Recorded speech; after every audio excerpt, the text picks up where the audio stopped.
يعلمون ولما دخلوا على يوسف آوى إليه أخاه قال إني أنا أخوك فلا تبتئس بما كانوا يعملون فلما جهزهم بجهازهم جعل السقاية في رحل أخيه ثم أذن مؤذن أعوذ بالله من الشيطان الرجيم. بسم الله الرحمن الرحيم. تلك أمة قد خلت لها ما كسبت ولكم ما كسبتم ولا تسألون عما كانوا يعملون. سيقول السفهاء من الناس ما ولاهم عن قبلته التي كانوا عليها قل لله المشرق والمغرب يهدي من يشاء إلى صراط مستقيم.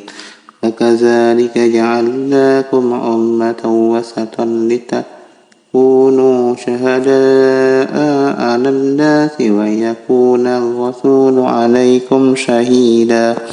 وما جعلنا القبلة التي كنت عليها إلا لنعلم من يتبع الرسول مما ينقلب على عقبيه وإن كانت لكبيرة إلا على الذين هدى الله وما كان الله ليضيع إيمانكم إن الله بالناس لرؤوف رحيم. قد نرى تقلب وجهك في السماء فلنولينك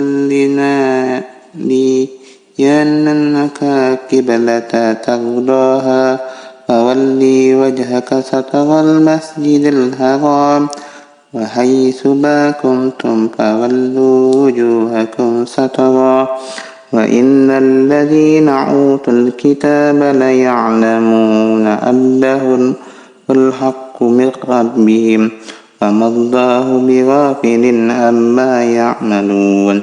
ولئن أتيت الذين أوتوا الكتاب بكل آية ما تبعوا قبلتك وما أنت بتابع قبلتهم وما يأتهم بتابع قبلة بعض ولئن اتبعت أهواءهم من بعد ما جاءك من العلم إذا لمن الظالمين.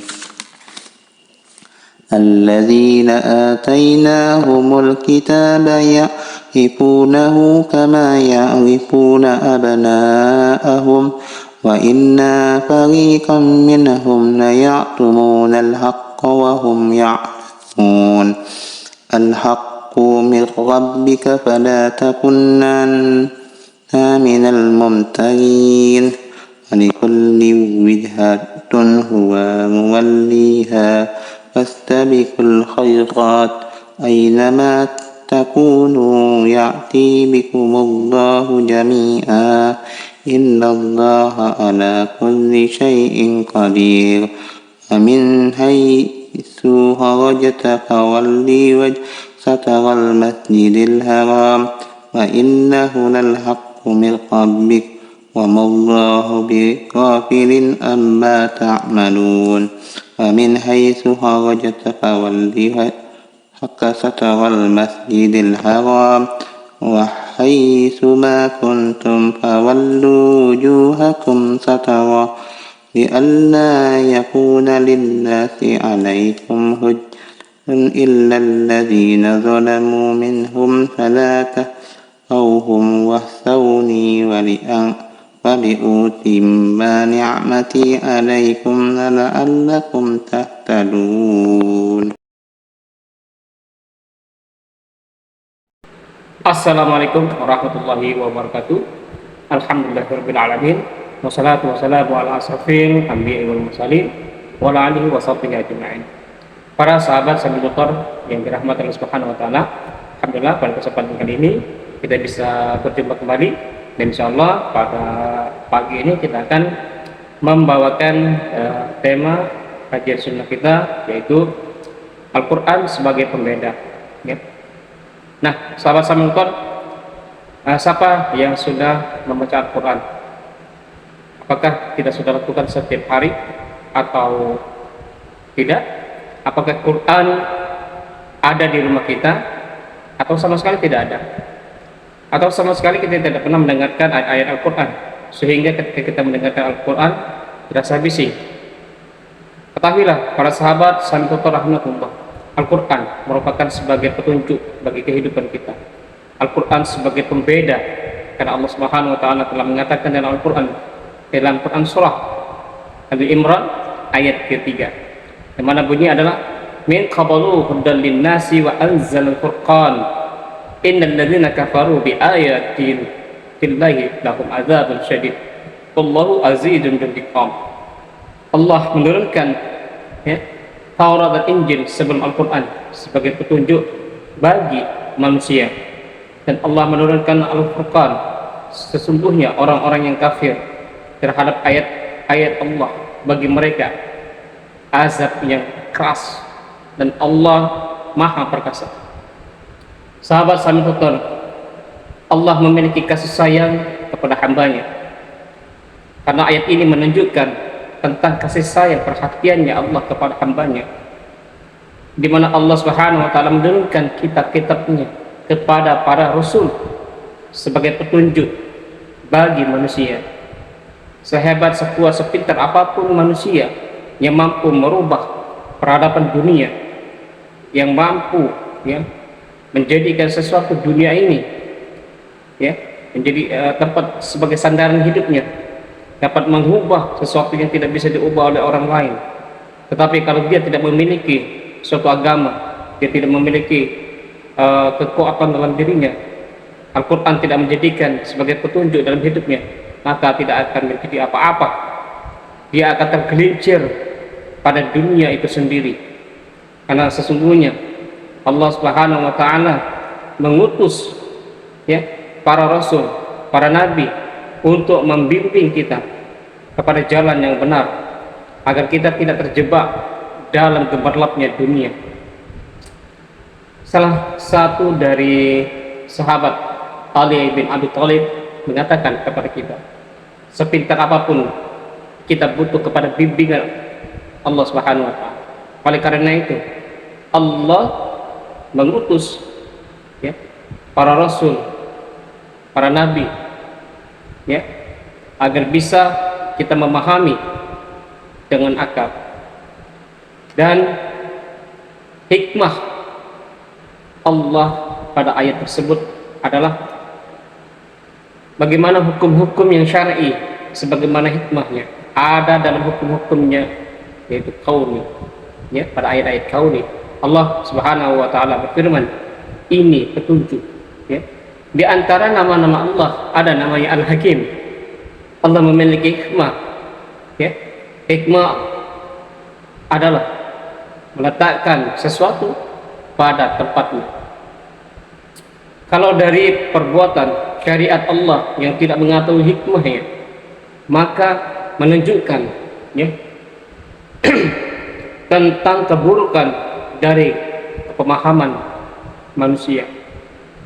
Oleh karena itu Syekh berkata bahwa orang-orang yang mengira tidak ada hikmahnya berarti pemahamannya kurang, dan orang yang mengira bahwa apa yang ada di dimensi hikmah maka pemahaman buruk.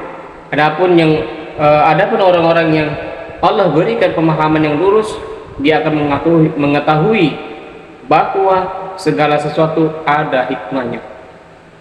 Para sahabat Samilkon rahimahullah, Al-Quran juga sebagai Al-Furqan, yaitu mengandung yang bisa membedakan antara yang hak dan yang batil, yang benar dengan yang dusta, orang mukmin dengan orang kafir, antara orang yang bermanfaat dan yang mudarat, dan seluruh mengandung perbedaan. Maka kitab suci bisa membedakan dengan lebih jelas.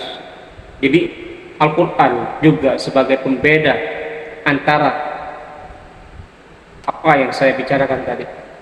Setiap, ya, orang memiliki ilmu tentang perbedaan, maka orang tersebut orang yang lebih mendapatkan hidayah. Maka Allah Subhanahu wa taala memuji orang yang berilmu. Maka daripada itu, ya, kita memiliki perhatian untuk mengetahui perbedaan-perbedaan antara hal-hal yang mirip.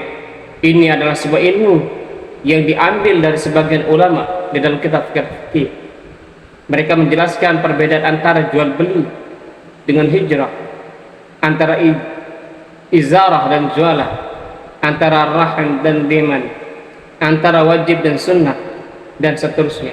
Begitu juga dalam ilmu akidah dan tauhid, kita harus tahu perbedaan antara syirik dan syirik besar maupun syirik kecil, antara kafir besar maupun kafir kecil. Semua ada di dalam Al-Quran. Maka daripada itu, sahabat Allah Subhanahu wa taala, mari kita dawamkan Al-Quran minimal setiap kali habis sholat atau sesempat kita mungkin untuk bisa membaca Al-Quran. Dan kita pribadi, saya Samil Tutar, berusaha untuk mendawamkan Al-Quran. Kalau tidak secara jahil, maka dalam hati, dimanapun kita bisa membaca ayat-ayat Quran yang mana yang bisa kita hafalkan. Mohon maaf apabila ada kekurangan di sana sini. Mungkin itu saja yang bisa Samil Tutar berikan. Akhir kata, wassalamualaikum warahmatullahi wabarakatuh. Doa mimpi buruk. A'udzu billahi minasy syaithanir rajim.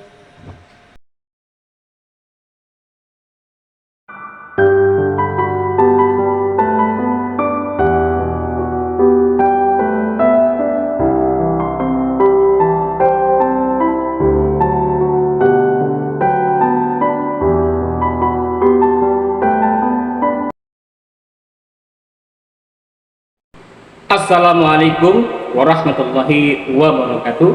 Alhamdulillah, alhamdulillahirabbil alamin, wassalatu wassalamu ala asrafil anbiya'i wal mursalin wa ala alihi wa sahbihi ajma'in. Amma ba'du, fa ya ibadallah, ittaqullah haqqa tuqatih wa la tamutunna illa wa antum muslimun. Halo guys, para sahabat Samil Tutar yang dirahmati Allah Subhanahu wa taala. Alhamdulillah, pada kesempatan kali ini kita masih dapat berjumpa kembali di dalam channel Samil TV Sunnah. Dan alhamdulillah kita semua akan selalu diberikan kesehatan oleh Allah Subhanahu wa taala, ya, kesehatan iman, jasmania, serta kesehatan yang lain. Dan insyaallah kita masih dapat diberikan Allah Subhanahu wa taala kesempatan untuk bisa memperbaiki segala kekurangan yang ada pada diri kita, yaitu memperbaiki ibadah kita kepada Allah Subhanahu wa taala. Mari sahabat Samil Tutar yang dirahmati Allah Subhanahu wa taala, mari kita selalu mengintrospeksi diri kita, memperbaiki ibadah-ibadah yang selama ini masih kurang, masih belum banyak yang kita lakukan. Salawat dan salam tercurah kepada junjungan kita Nabi besar Nabi Muhammad SAW. Dan alhamdulillah pada kesempatan pagi kali ini Samil TV Sunnah akan membawa tema kajian sunnah kita, yaitu bagaimana caranya kita memperbaiki hal-hal yang terpenting, ya, yang terlintas di dalam hati kita. Dari sahabat radhiyallahu anhuma, ya, dari Abu Hurairah dikatakan bahwasanya innallaha azza wa jalla tazawaza li ummati amma hadasat bi anfusaha ma lam ta'mal au nakallam bi. Sesungguhnya Allah azza wa jalla tidak menuliskan dosa untuk umatku apa yang dia ucapkan dalam hatinya selama tidak dikerjakan atau tidak diucapkan. Muttafaqun alaih, diriwayatkan oleh Imam Bukhari dan Muslim. Sesungguhnya prinsip amalan seseorang baik buruknya tergantung dari pikiran yang berputar di dalam dirinya, di dalam dadanya, di dalam hatinya. Kemudian pikiran-pikiran itu berubah menjadi keinginan dan menjadi amal perbuatan. Oleh karena itu, barang siapa yang menjaga pikiran-pikirannya tersebut, ya, baik dari ia menghalangi dan menjauhi hatinya dari pikiran buruk tersebut, maka hatinya akan selamat dan kehancuran dari kebinasaan.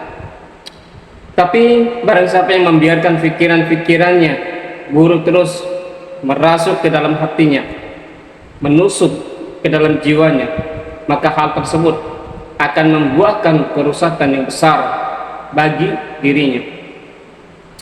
Berkatalah Ibnu Qayyim rahimahullah, adapun pikiran-pikiran maka perkara sangat berat, karena sumber kebaikan dan keburukan itu ada pikirannya.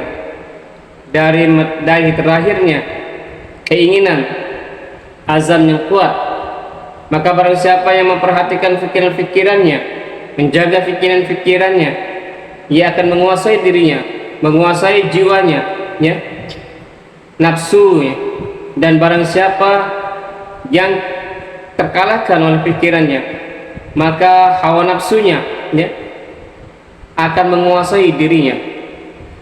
Seperti fata morgana yang datar, yang disangkakan oleh orang-orang yang haus, yang mana di sana ada air, dan ia menuju tempat tersebut, maka dia tidak akan mendapati sesuatu yang ia sangkakan bahwasanya ada air di tanah tersebut, dan ia mendapati sesuatu kehampaan karena dia tidak menghadirkan Allah di dalam dirinya.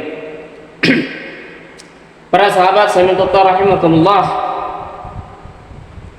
yang paling bermanfaat untuk seorang hamba yaitu seorang yang bisa menguasai dirinya, menguasai pikiran-pikirannya, yaitu pada 4 perkara. Yang pertama, pikiran yang mendatangkan manfaat duniawinya, perkara yang dapat memanfaatkan akhiratnya, perkara yang dapat menghadirkan, ya, suatu pahala dari Allah Subhanahu wa taala, maka dia akan sukses pada dunia dan akhirat. Berkatalah kembali Ibnu Qayyim rahimahullah, hendaklah seorang membatasi pikiran-pikirannya pada 4 perkara tersebut. Apabila dia, ya, mampu melakukan hal ini, dan apabila pikiran-pikiran ini saling berkaitan, maka ada harus yang didahulukan dari yang terdahulu. Tersisa 2 bagian, yaitu bagian pikiran-pikiran yang terpenting, tapi insya Allah tidak akan hilang yang kedua. Begitupun, ya, begitu penting tapi bisa hilang, maka dari keduanya untuk mendahulukan yang utama, ya.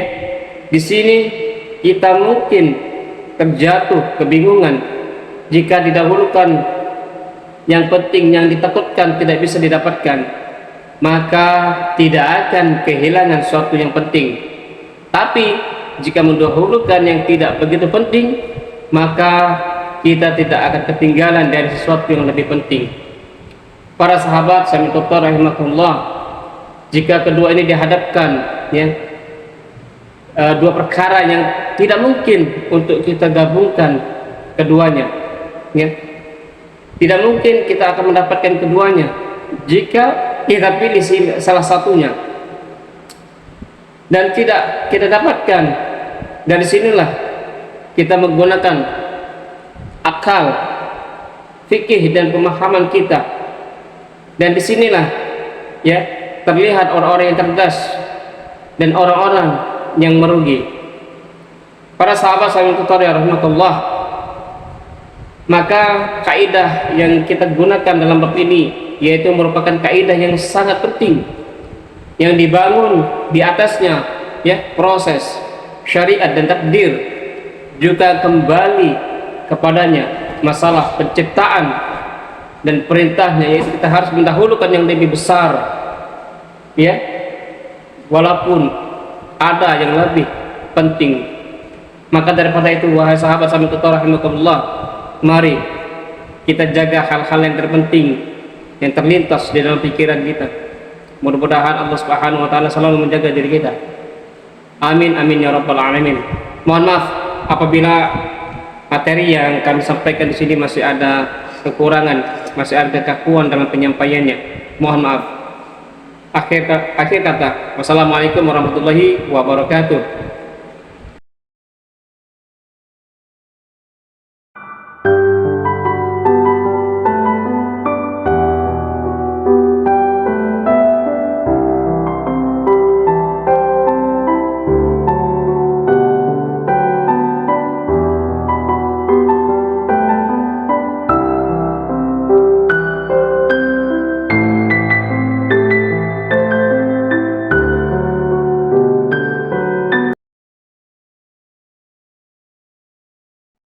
Hadis ke-32, jihad yang sesungguhnya.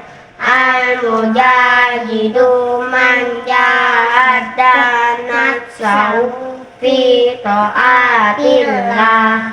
Orang yang berjihad itu adalah orang yang berusaha melawan hawa nafsunya untuk ketaatannya kepada Allah. Hadis riwayat Bukhari.